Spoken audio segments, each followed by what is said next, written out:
Hello, आप सभी का हमारे YouTube चैनल नसीब सर पर हार्दिक स्वागत है। आज हम बात करेंगे रेनबो पार्ट 2 क्लास 12 की पोएट्री सेक्शन से पहला chapter sweetest love I do not गो से कुछ महत्वपूर्ण ऑब्जेक्टिव सवाल के बारे में। आशा करता हूँ कि ये वीडियो आपकी परीक्षा की तैयारी में बेहद अहम साबित होगी। तो चलिए शुरू करते हैं। पहला सवाल है, Who has composed the poem Sweetest Love I Do Not Go? ये Sweetest Love I Do Not Go जो कविता है उसकी रचना किसने की है? तो Sweetest Love I Do Not Go जो कविता है इसकी रचना जो है जॉन डॉन ने की है। तो इसका सही जवाब होगा जॉन डॉन। दूसरे सवाल की तरफ बढ़ते हैं। He has no desire nor sense from his poem। ये जो पंक्ति है He has no desire nor sense, ये किस कविता से ली गई है? तो ये कविता है sweetest love I do not गो जिसे ये पंक्ति ली गई है। तो ये सही जवाब होगा इसका। अगले सवाल की तरफ बढ़ते हैं। John Donne was born in, John Donne का जन्म किस सन में हुआ था? 1571, 1572, 1573 या फिर 1574? जी हाँ, बिल्कुल सही कहा आपने, 1572 सही जवाब होगा इसका। अगला सवाल जो है, sweetest love I do not go is dash, किस तरह की कविता है sweetest love I do not go? Didactic poem है, एलेगोरिकल पोएम है, लव पोएम है या फिर नन ऑफ दिस? तो ये नाम से ही लग रहा है कि ये लव पोएम है, तो लव पोएम इसका सही जवाब होगा। Donne is well known for his dash, Donne जो है प्रसिद्ध है किसके लिए? अपनी सॉन्ग्स एंड सोनेट्स के लिए, सेटायर्स के लिए, सरमन्स के लिए या फिर ऑल ऑफ दिस? इन सभी के लिए। तो ये सभी के लिए प्रसिद्ध हैं, सही जवाब इसका होगा डी। 6 नंबर सवाल है, in the poem sweetest love I do not go die stand for. तो डाई जो शब्द है ये प्राचीन समय में यूज होता था और उसका अब जो है सही स्पेलिंग मॉडर्न इंग्लिश में टू डाई है, तो टू डाई इसका सही जवाब होगा।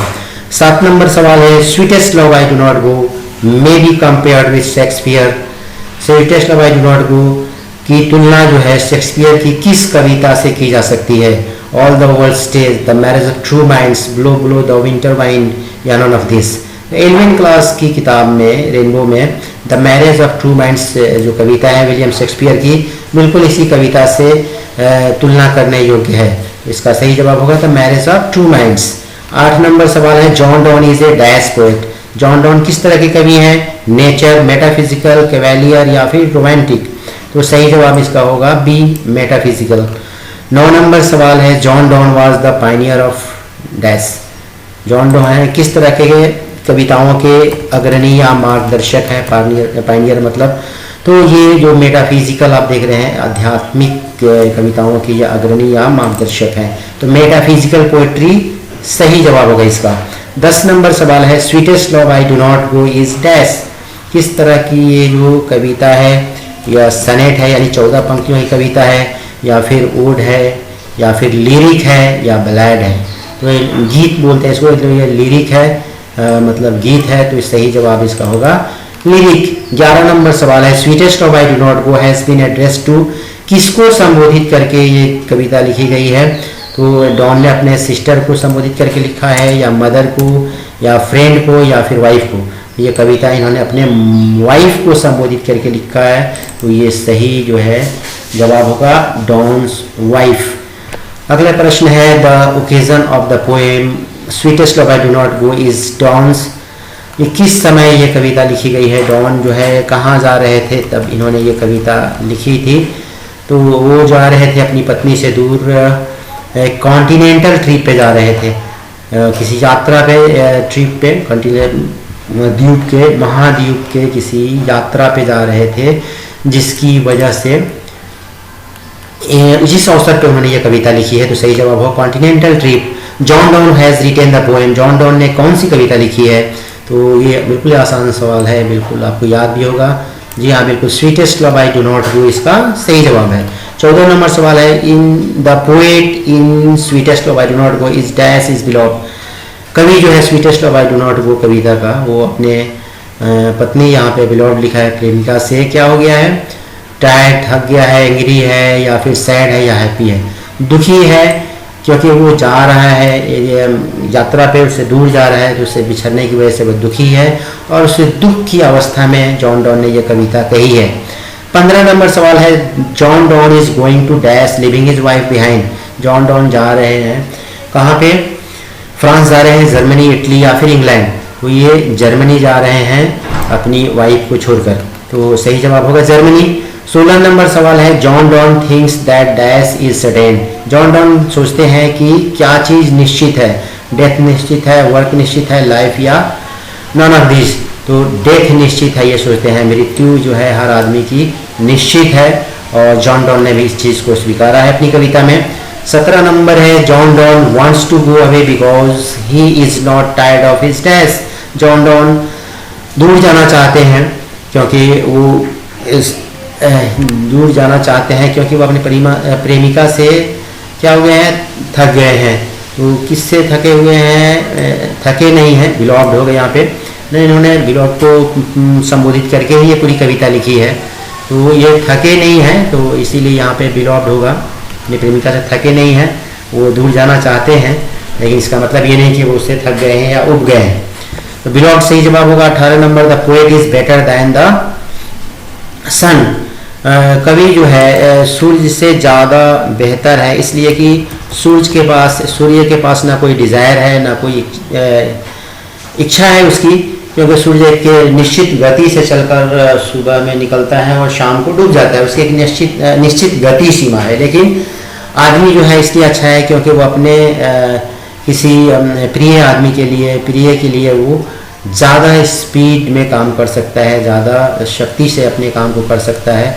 तो यहाँ पे सन से कंपेयर किया गया है कवि को, कि कवि जो है सूरज से ज़्यादा बढ़िया है क्योंकि वो जल्दी काम कर सकता है, अपनी यात्रा को जल्दी पूरा कर सकता है। किसी से दूर जा रहा है तो भी वो बहुत जल्दी आ सकता है। 19 नंबर सवाल है John don feels that A dash is very hopeless. तो जॉन डॉन महसूस करते हैं कि क्या चीज़ है जो कौन है जो बहुत ही ज़्यादा निराश है इस धरती पर। तो इस धरती पर सबसे ज़्यादा निराश अगर देखा जाए तो मैन है, कि मैन के पास बहुत ज़्यादा फीलिंग्स है, उसके पास बहुत सारी डिज़ायर है जो पूरी नहीं होती है, इसकी वजह से वो निराशा के अंधेरे में घूमता है कई बार। तो मैन जो है सही जवाब होगा। 20 नंबर सवाल है dash has been described as a metaphysical poet. ये सवाल कई अलग तरीके से पहले भी आ चुका है। ये किसको मेटाफिजिकल कवि के रूप में वर्णन किया गया है? तो जॉन डॉन इसका सही जवाब होगा। जॉन डॉन को हम लोग हाईलाइट कर लेते हैं। 21 नंबर सवाल है dash wants to gladly accept death. कौन जो है खुशी से मृत्यु को स्वीकार करना चाहता है?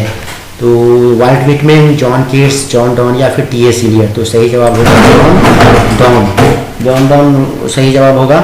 उसके बाद 22 नंबर सवाल है John Donne had seen the sun setting night.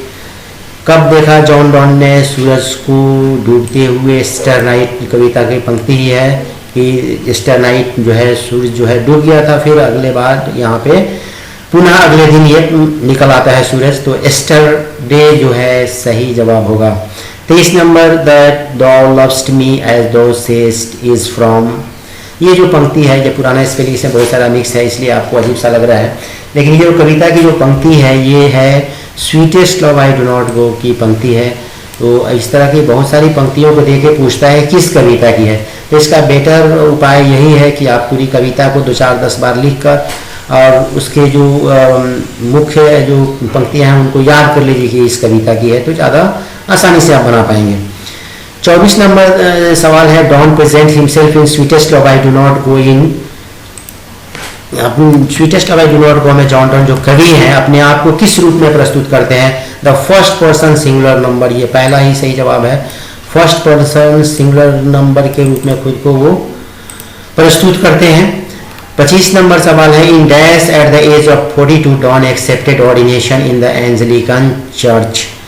एंजेलिकन church में 42 साल की आयु में डॉन ने अपनाया क्या चीज़? ऑर्डिनेशन। एक संघ दीक्षा होती है जो धार्मिक रीति रिवाज से मतलब चर्च के अंदर आपको एक पादरी के रूप में स्थापित होना है या एक प्रवचन देने के लिए आपको योग्य होना है, तो उसके लिए ऑर्डिनेशन होता है। तो इसको इन्होंने स्वीकार किया था 42 साल की आयु में, और ये सन था 1615।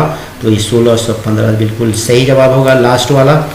26 नंबर सवाल है, oh how feeble is man's power is from. ये जो कविता की पंक्ति है, oh how feeble is man's power, ये किस कविता से ली गई है? तो ये भी sweetest love I do not वो कविता से ली गई है। 27 नंबर आखिरी सवाल है, John Donne was died in dash.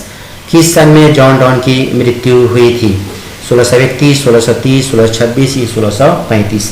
तो सही जवाब इसका होगा, जी हाँ बिल्कुल 1631 इसका सही जवाब होगा। तो इस तरह से आज हम लोगों ने 27 प्रश्नों के ऊपर बात की और इसको समझने की कोशिश की हमने। हमें लगता है कि अगर 2 बार आप इस वीडियो को देख लें तो आपको सारे सवाल अच्छी तरह से याद हो जाएं। चलिए मिलते हैं फिर अगले चैप्टर में अगले वीडियो के साथ, तब तक के लिए बाय।